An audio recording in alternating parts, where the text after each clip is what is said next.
Bienvenue dans les bonus de Famille Minimaliste, le podcast qui partage astuces, méthodes et réflexions pour apprendre à vivre mieux avec moins autour de nous, même en famille. Un lundi sur deux, je vous fais un petit épisode rapide où j'aborde une problématique très précise en espérant vous faire avancer dans votre tri ou votre pratique minimaliste. Et si vous voulez plus de contenu, rendez-vous tous les jeudis pour des épisodes plus longs. Allez, c'est parti pour l'épisode du jour. Aujourd'hui, on va parler d'un sujet qui me tient à cœur et qui, je pense, devrait tous nous interpeller. Ces comptes Instagram d'influenceurs et influenceuses qui prétendent nous aider à organiser notre intérieur. Vous devez voir de quoi je parle. C'est, vous savez, les comptes qui nous montrent des espaces un peu uniformes, souvent beige d'ailleurs, visuellement apaisants et soi-disant pratiques.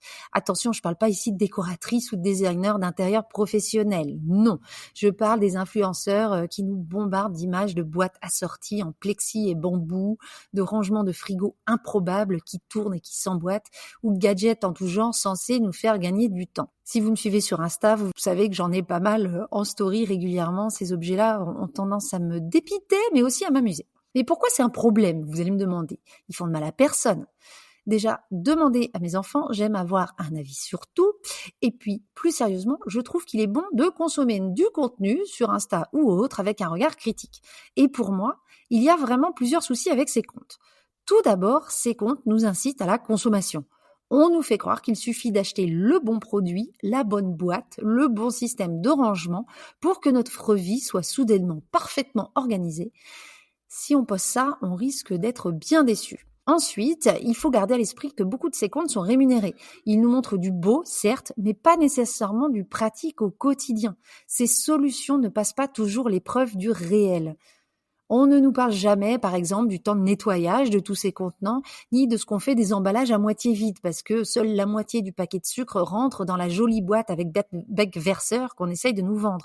Ben oui, mais là, au lieu d'avoir un paquet de sucre, on a une jolie boîte plus la moitié d'un paquet de sucre. Faudra me dire en quoi c'est beaucoup plus pratique. Mais le plus gros problème derrière tous ces objets-là, c'est que c'est l'arbre qui cache la forêt. On nous fait croire que si on est débordé, si nos placards débordent, c'est un problème d'organisation, c'est un problème de contenant.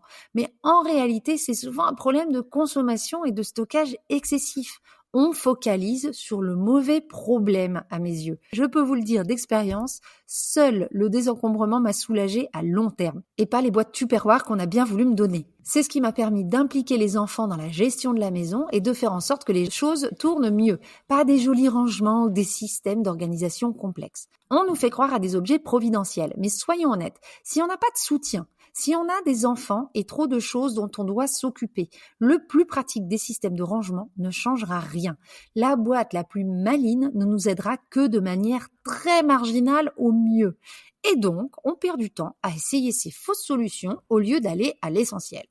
Maintenant, je vais être claire. Je dis pas que les boîtes ou les systèmes de stockage sont totalement inutiles.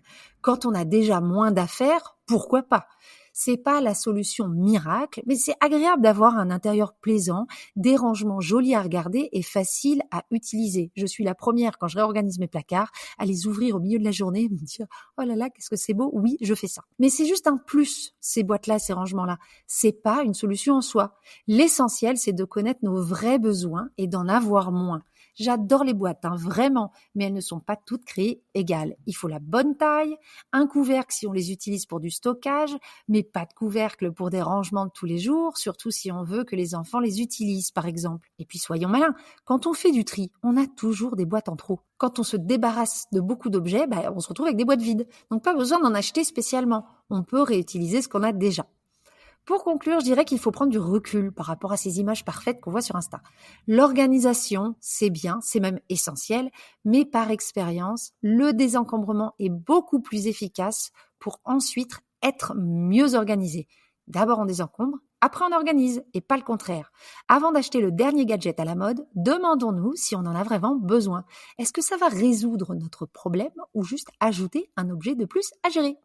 N'oublions pas que le but, c'est de simplifier notre vie, pas de la compliquer avec encore plus d'objets, aussi jolis soient-ils. L'important, c'est de créer un espace qui nous convienne, nous, qui fonctionne pour notre famille, à nous, et non un espace qui ressemble à une photo Instagram.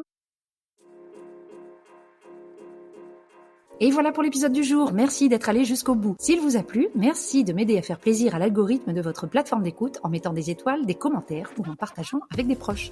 Je vous invite également à vous balader en description pour télécharger mes ressources gratuites comme la fiche méthode de l'épisode, ma liste de 20 défis tri et ma checklist de tri.